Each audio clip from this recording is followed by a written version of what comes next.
You muted. I'm good. Good. Other than not knowing how to use the buttons on my computer. Well, we all know I don't either. So. I am fine.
All right, we are letting Mr. Shavaro in now, so just be a minute.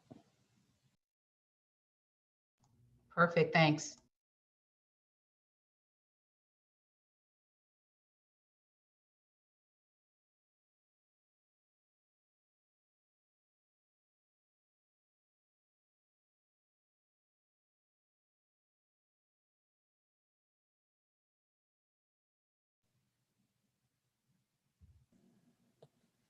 All right, Madam Secretary, it looks like Mr. Shavaro has joined us. All right, with that, we'll get started. All right. Good morning and welcome to the October 15th Victim Compensation Board meeting. Would you please call the roll? Member Shavaro, Here.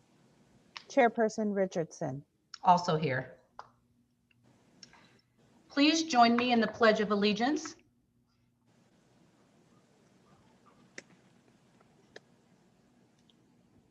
I pledge allegiance to the flag of the United States of America and to the republic for which it stands, one nation, under God, indivisible, with liberty and justice for all.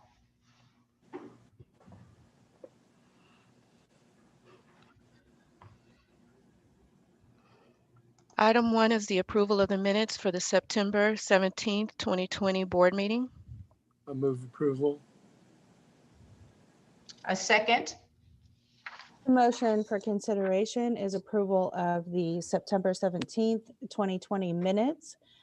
Member Shavaro, Aye. Chairperson Richardson, Also aye.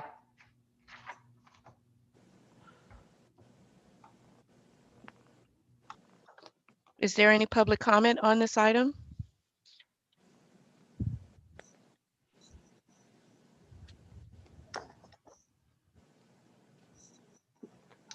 Andrea, I think we can go to the next. Okay, item 2 is the public comment. This is the opportunity for the public to comment on items that are not on the agenda. As any items discussed during public comment have not been agendized, the board is not permitted to take any action on these matters at this meeting.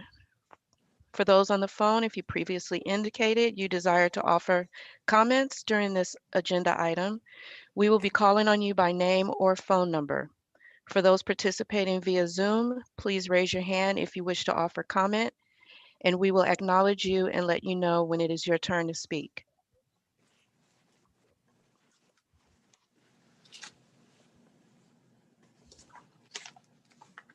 I don't think there's anyone there. So we'll move to item 3 is the Executive Officer Statement, which will be presented by Executive Officer Linda Gledhill. Good morning, board members. Just a few short updates for you today. Last month, we received more than 3,700 applications, which was the highest number since March when the stay-at-home order began, and nearly half of our applications came through our online portal. We are hopeful that victims who may have been unable to seek help during the height of the pandemic are now able to reach out and get the assistance that they need. We are also currently in the middle of Domestic Violence Awareness Month. Approximately 1/4 of the applications submitted to Cal VCB in fiscal year 1920 came from victims of intimate partner violence and or their children. Collectively, they received nearly $13 million in compensation, with mental health, relocation, income, and support loss being the largest compensation categories.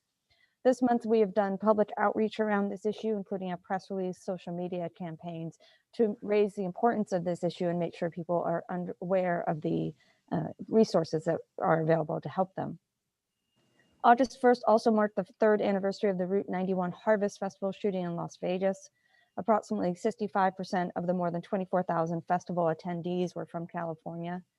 At the time of the shooting, the deadline to apply for compensation was 3 years from the date of the crime. However, as of January 1st, 2020, victims now have 7 years from the date of the crime to file an application with Cal VCB. The timeline extension gives Route 91 Harvest Festival victims until October 1st, 2024 to apply for Cal VCB application and compensation. Cal VCB received an $8.3 million grant from the Office of Victim of Crime, Anti-Terrorism and Emergency Assistance Program. This is a federal program to help victims of the Harvest Festival shooting. The AEAP grant is currently funding virtual support group meetings in 8 counties in Southern California, coordinated by Give an Hour, which is a mental health service provider, and the Ventura County DA's office. This anniversary allowed Give an Hour the opportunity to conduct considerable outreach to victims, and as a result, they have received more than 300 needs assessment requests from victims of that shooting. Cal VCB itself has paid out over $6 million in compensation costs and received more than 3,500 applications from this incident. And we continue to do outreach because we know that victims may not need the help immediately, but may experience trauma later on as the years pass. Today also marks 2 important events in California that I just wanted to note. First, it is the last day to complete your census. And it is critical for all Californians who have not completed the census to take a moment to do so today. Our federal funding dollars for the next 10 years rely on this information. Second, we're meeting on the day, and I believe almost the exact time of the Great Shakeout earthquake drill. So I hope everyone takes a moment today to practice, drop, cover, and hold on. Many Californians today might be in a different place than they normally are, but this is a good opportunity to learn how you would practice earthquake safety wherever you are. And especially if you're at home, perhaps with your children, a good opportunity to revisit emergency preparedness, which we all know is so important in California. Finally, we continue to fill the ranks of our executive team. We've hired a deputy executive officer over the new policy outreach and grants division. We created this division, which includes grants, legislation, and public affairs sections of our office. Those all bring together all the external functions of the board into one area. And I'm pleased to say we've hired Andrew Lamar, who will be starting on Monday. He's been the deputy director of communications at CalHR and previously worked for Senator Bob Hertzberg and was the chief of staff for Senate Majority Leader Ellen Corbett. So we look forward to having him on board starting on Monday. So thank you, and I'm happy to answer any questions. Member Chavarro, any comments or questions? No, none. Officer Gledhill, congratulations on the new team members. That's awesome, even though you stole one from another area of our agency, but it's good to see good people going to good places. Also, you mentioned an increase in applications. Any impact to your operations or capacity in order for you to meet internal deadlines to process those? We are currently managing it with the staff that we have. We are continuing to discuss with the Department of Finance our funding needs as we look ahead to next year, because we are reaching a critical breaking point in terms of dollars for the personnel that we need to process our work. That's great. Thank you. Well, let us know if you need anything from the board members. And thank you again today for your update. Perfect. Thank you. Okay, next we'll move to item 4, which is going to be the civilian marketing plan update that will be presented by Gretchen Ziegler, Cal VCB Public Affairs and Outreach Section Chief. Hello there. Good morning, Madam Secretary, Board Member Chavarro. Thank you for having me here today to present Cal VCB's marketing plan efforts. As introduced, I'm Gretchen Ziegler, Chief of Public Affairs and Outreach, having just joined Cal VCB in February as well. Earlier this year, the board approved a contract with Civilian to organize a statewide public awareness campaign using Cal OES dollars. Our initial priorities were to increase awareness among individuals impacted by violent crimes on how and when to use the Cal VCB program. Our secondary goal was to increase awareness among our valued partners within the Crime Victim Support Network. Ultimately, the thought was to create a campaign that would serve to increase qualified applications from traditionally underrepresented minority populations and non-English speakers, specifically to culturally, racially, ethnically, visually impaired, and geographically diverse populations. Serving these populations poses unique challenges, and after the contract was underway, the COVID pandemic took hold and created even more challenges. It became clear that significant work is needed on our website in order to be successful in any marketing campaign that would target these critical populations. Work on our website redesign is currently underway with a contract the board approved in August. However, we wanted to share with the board Civilian's work, which lays the groundwork for a comprehensive campaign in the future. Civilian has developed a targeted marketing strategies and tactics using violent crime statistics and a data-driven approach to enhance outreach through traditional, digital, and social media channels. And here with me today are two representatives from Civilian, Travis Kushner, Account Supervisor, and Katie Harris, Senior Account Executive, who will provide an overview of the work and the methodologies that went into developing this data set. I think at this point in the conversation, we might want to make Travis the presenter, and he's going to share some slides with us. So I officially will turn it over to Travis and Katie. Thank you very much, Gretchen, and thank you all members of the board for having us here today. I believe I can share my screen, so give me 1 second. that should have brought up the presentation. I'll go in presentation mode now.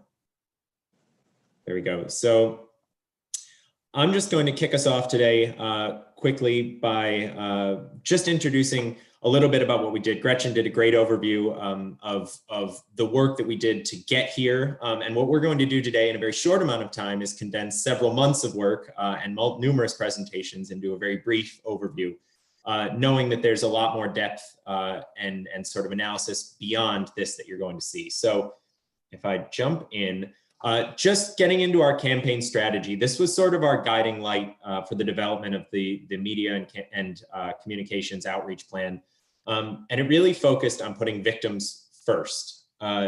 So in order to do that, we sought to build a trauma-informed media and outreach plan that supplemented CalVCB's previous marketing efforts, of which we reviewed in sort of great depth in order to understand where CalVCB had come from.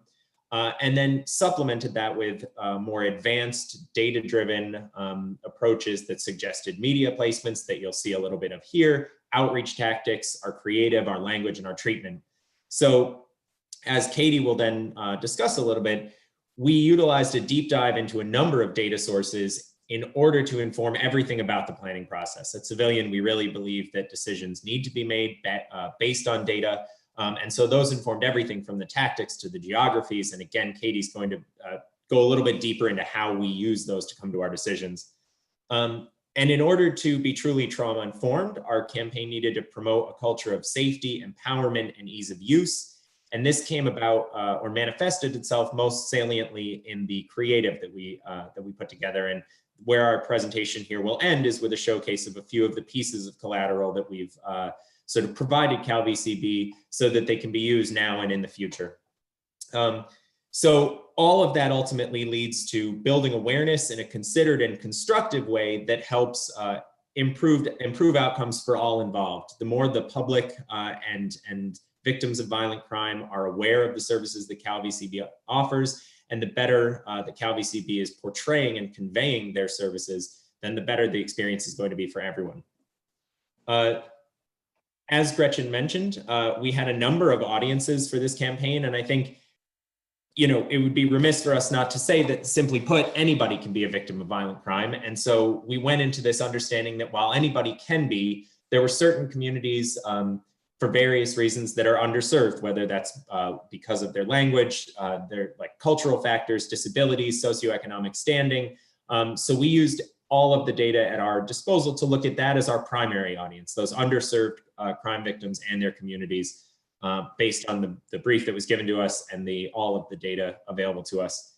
Secondary to that is the support networks that surround those victims. So those are the first responders and the secondary responders, members of law enforcement, and healthcare, who we also wanted to reach with our campaign through some of our messaging, but they were considered a secondary priority. So focus more for outreach efforts than, say, paid media.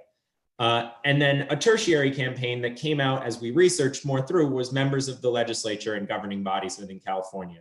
This audience, and the reason it's outside of the box, the little dotted box, is that this audience was not primarily a focus for the campaign, but it was one that we understood would be reached by our tactics and by our communications. We understood we had to be sensitive to the fact that that the more they're aware of what's going on, the better, again, the entire system can work.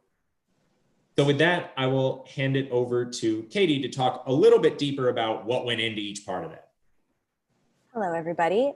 So just a bit of context, and Travis kind of mentioned this before, but before we dive in, what you're going to be seeing in the upcoming slides is really just the tip of the iceberg of the work that we did throughout this engagement. The presentation that we're taking you through can be circulated after the meeting and does include an appendix section that goes into a much deeper dive of information and methodology. But since we only have a short amount of time, these are the top level keynotes that we wanted to provide. So we started off by looking at the relationship between a combination of data sources provided to us by CalVCB, as well as data we had access to really dive in. This is a list of them, but I'll be explaining a little bit more of how they were used in upcoming slides. So using those data sources, we reviewed and recommended focusing on a tiered approach to market allocations and targeting that drilled down from individual counties to individual zip codes to detailed demographics. And this approach will allow CalVCB to run an effective advertising campaign across a large geographic footprint with limited budget against a highly defined target audience. And on this slide is how the data was filtered down at each tier of our approach. So the purpose of our county level allocations was to determine paid media budget allocations for each county and identify priority markets in consideration for community outreach. The purpose of our zip code level targeting was to identify which zip codes have the greatest composition of the target audience segments and prioritize zip codes in each county to be used for advertising tactic selection and digital targeting.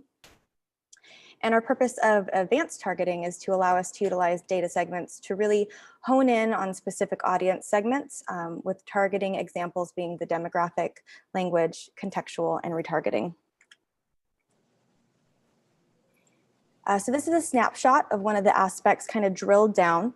The reason that this is important is that without an unlimited budget, you have to be smart with where you target your media.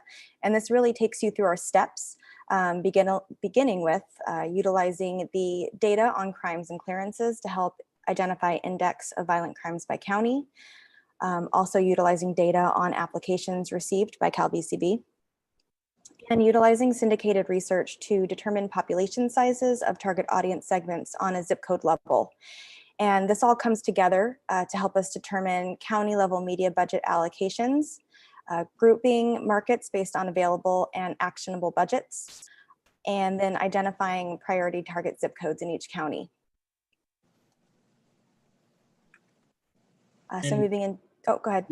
Really quick, just before we go much further, I do want to emphasize that what Katie just said has a lot behind it in terms of just everything that got us there, of which Gretchen has full written breakdowns outlining each step of that analysis. So if you are curious of how we got deeper and deeper into this, it was a long process, but the details there. It's both in the appendix of this presentation, and if you approach Gretchen or reach out to us, we're happy to provide more detail.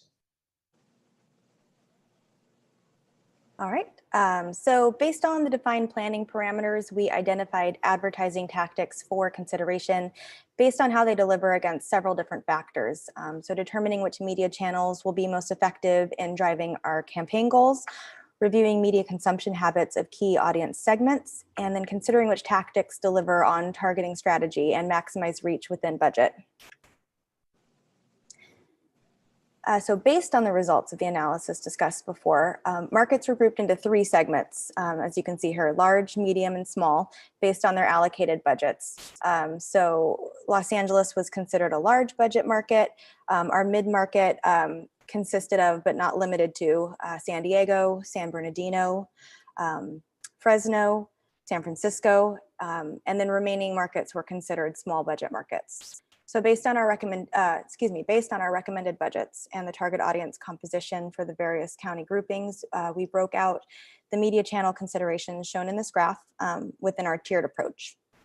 So, and kind of as Travis just mentioned, what I've explained took a lot of data analysis, which when we originally presented took almost an hour to go through. So this is the exact walkthrough you can review in our appendix. And moving into our PR and communication outreach plan. So this complements the paid media plan and reaches in-need audiences in a way that paid media cannot. The strategic approach had 4 layers: leverage earned media campaigns, prioritize, train, and engage community level resources, use current targeting research to determine deep dive zones, and then further enhance credibility and reach. And once we got into planning for PR and communications, we started grouping tactics based on these 3 things. So earned media being a highly efficient channel to reach both a broad statewide audience with information on the program services and success, and deep within the communities. Community group outreach, which is ideal high touch education method to convert awareness into comfort and to consideration. and with our Speakers Bureau, researching and booking 4 to 8 keynotes that would reach large groups and key audiences. And then moving into the outreach and implementation plan. So when we split our outreach plan to ensure that we're reaching every audience we want to, we came up with a number of tactics. In the left-hand column are the audiences that would be served by the PR and community outreach. So this begins with victims of violent crime, victim support networks, law enforcement, and moving on down. And then in the right column is how we would reach these audiences, including, but not limited to, earned media outreach, email updates, training and toolkits, speaking events. So we're going to be giving an example of a couple of these tactics in the next slide, or next couple slides. So a lot of work went into understanding how Cal VCB wanted to speak to their audiences and how to reach them. And we worked very closely with Gretchen. And in the next few slides are an example of some of those assets. So based on the tactics previously shown, we went through a full creative concepting process and came up with impactful and meaningful creative assets to be utilized. And we provided these to be implemented at a later date. And these included digital banners, social media posts for Facebook, Instagram, and Twitter. We also developed an evergreen 30-second radio spot to help drive awareness. And Gretchen does have the final radio spot, so I will spare you my rendition and you can listen to the professional version. And then with October being Domestic Violence Awareness Month, we developed a toolkit that included some of the items shown here. And Gretchen let us know that much of what we provided in the toolkit is being utilized in a domestic violence campaign. So that was great to hear.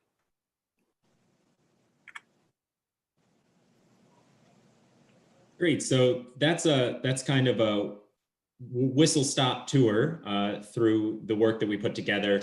Again, I think as things evolved and as the sort of needs from VCB changed in line with the pandemic and funding shifts, we sought to give VCB all of the tools that they could possibly need in order to effectively have a full campaign planned, ready to go, actionable, with every piece ironed out, so that when the time comes that you are prepared to put a full-fledged media campaign into market, you have those tools at your disposal. With that, I am happy to open it up to any questions.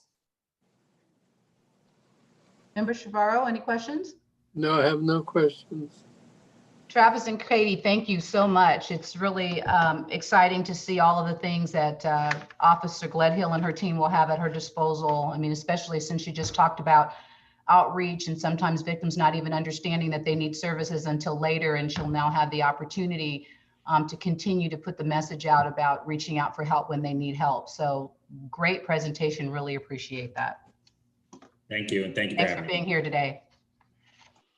Is there any public comment on this item? Seeing none, we'll move to item 5. Is the proposed board meeting dates for calendar year 2021 that will be presented by Cal VCB Chief Counsel Kim Gutierrez. Good morning. Before you today for your consideration are the proposed board meeting dates for calendar year 2021. Historically, the board has met monthly, which appears to have been directly related to the board's workload and corresponding deadlines when it was still the Victim Compensation and Government Claims Board. Since the government claims portion of the work was transferred to the Department of General Services in 2016, Cal VCB has continued to review its processes and procedures to best meet the needs of the victims and constituents it serves. With that in mind, Cal VCB is recommending that the board meet every other month beginning in January 2021. In making this recommendation, staff has considered the primary business conducted at the board meetings, which is reviewing and adopting proposed decisions and hearing and deciding erroneously convicted persons' claims. Staff does not believe there will be any negative impact to application review and processing or the timely disbursement of compensation to victims because of this proposal. Staff recognizes there may be occasions or circumstances that warrant a meeting outside of the proposed schedule. For instance, there may be a specific claim or appeal that needs to be resolved as soon as possible in order to ensure timely compensation for a victim, or an erroneously convicted person claim based on a finding of factual innocence that requires action within 30 days. For situations such as these, the board could and should schedule any additional meetings necessary with 10 days advance notice, consistent with the Bagley-Keene Open Meeting Act. That concludes my presentation for this item, and I'm available for any questions you may have.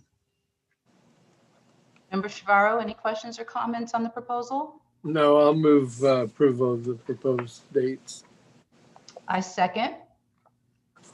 Is there any public comment on this item? Council, will you please call the roll? Before the board is the motion to approve the board meeting dates for calendar year 2021 as proposed. Member Shavaro, Aye. Chairperson Richardson, She's also aye. motion passes. Item 6 is the Penal Code Section 4900 claim of Frank Dixon that will also be presented by Cal VCB Chief Counsel Kim Gutierrez.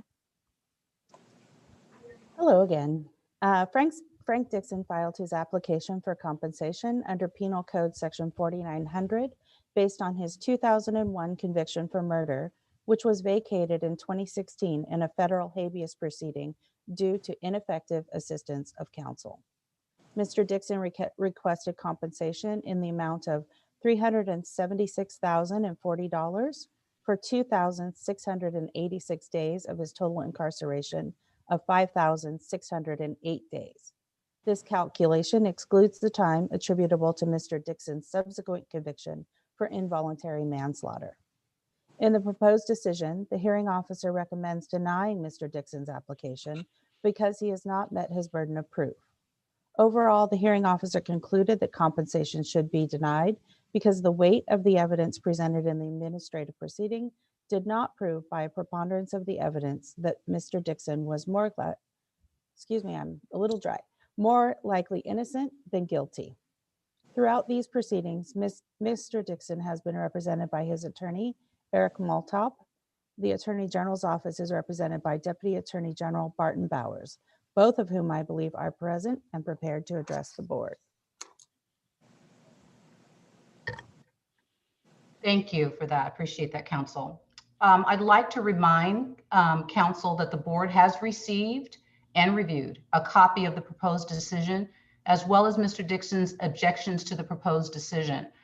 I request that counsel from Mr. Dixon, as well as counsel from the Attorney General's office, limit their presentation to no more than 15 minutes each. We'll now hear from Mr. Dixon's counsel, Mr. Maltop.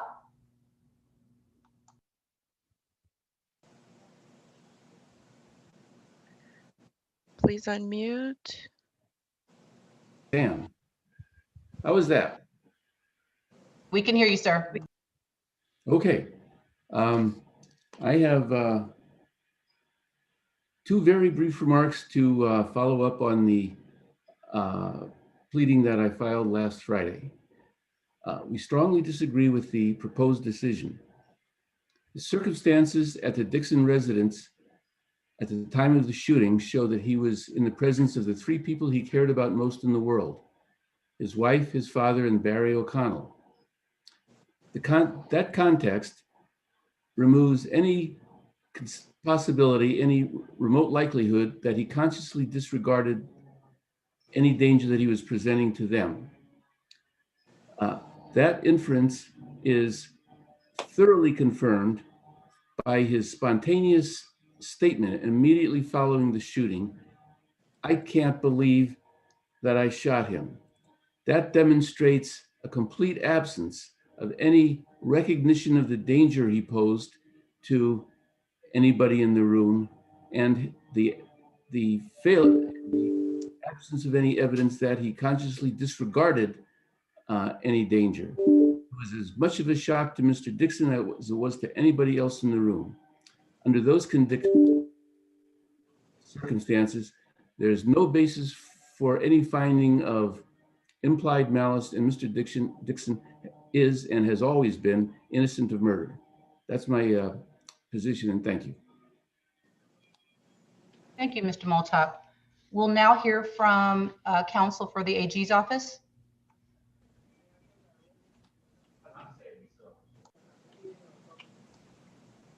Mr. Bauer, are you on?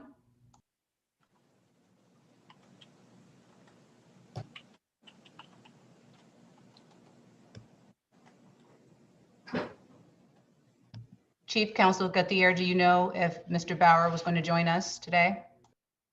Yes, we received confirmation that he would be joining us. Let me check with our folks to see if he's actually on. Thank you.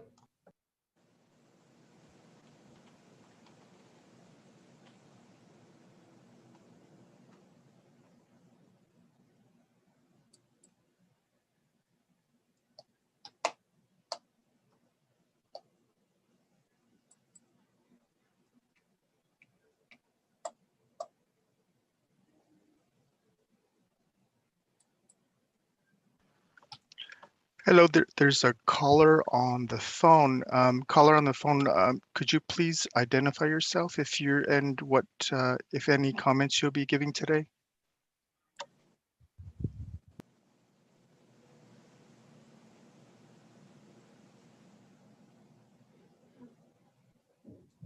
Hello, this is Barton Bowers. I apologize for the delay. No worries, Mr. Bowers. Thank you so much. We'll turn it over to you at this time. Certainly, I appreciate the opportunity to speak. I do believe that the proposed decision is correct in every material respect, and I urge the board to adopt it. Thank you very much. Thank you, Mr. Bauer. Is there any discussion on this item, Member Shavaro? No, I'm going to move staff recommendation. I second the motion regarding the adoption of the recommendation from staff. Is there any public comment on this item?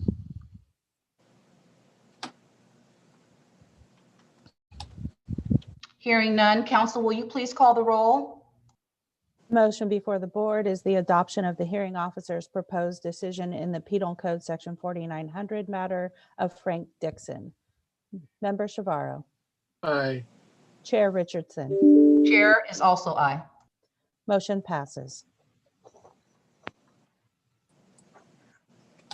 Again, thank you, Mr. Moltuck, for joining us today. And thank you, Mr. Bowers, also for your presentation.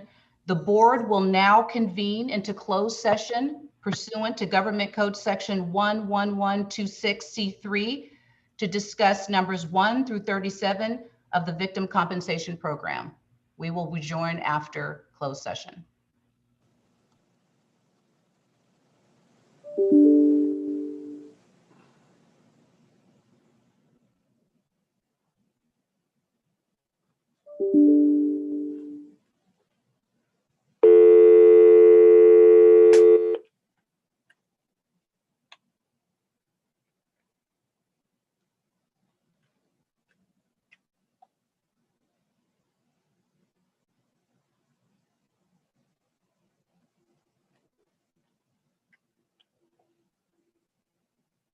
Welcome to AT&T's teleconference service. Please enter your access code.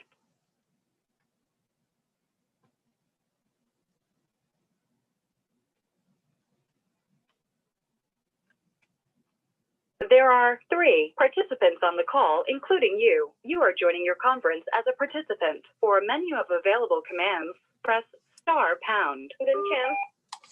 Rick Shavaro. Hi, Rick. Aye. Rick, can you please Thank you mute for this one? the board meeting schedule. Thank you.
Your conference is ending now. As requested by the host, please hang up.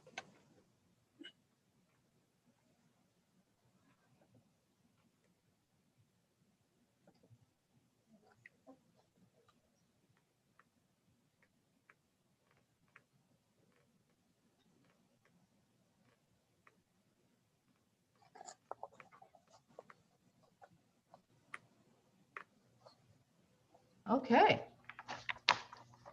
The board is now reconvening into open session pursuant to Government Code Section 11126C3. Do I have a motion for numbers 1 through 37 of the Victim Compensation Program? Yes, I'll move staff recommendation on all items. And I second. Council, will you please call the roll? Motion for consideration is approval of numbers 1 through 37 of the Victim Compensation Program. Member Shavaro, Aye. Chairperson Richardson. Chair is also aye. Motion passes. Is there any other business that needs to come before the board? Seeing and hearing none, do I have a motion to adjourn? So moved. I second. Council, will you please call the roll? Member Shavaro, Aye. Chairperson Richardson. Also aye. Meeting is adjourned. Thank you. Thank you. The Okay, next next- meeting is scheduled to occur on November 19th. We'll be here. Thank you, Andrea. Thank you. Bye-bye. Thank Bye-bye. you.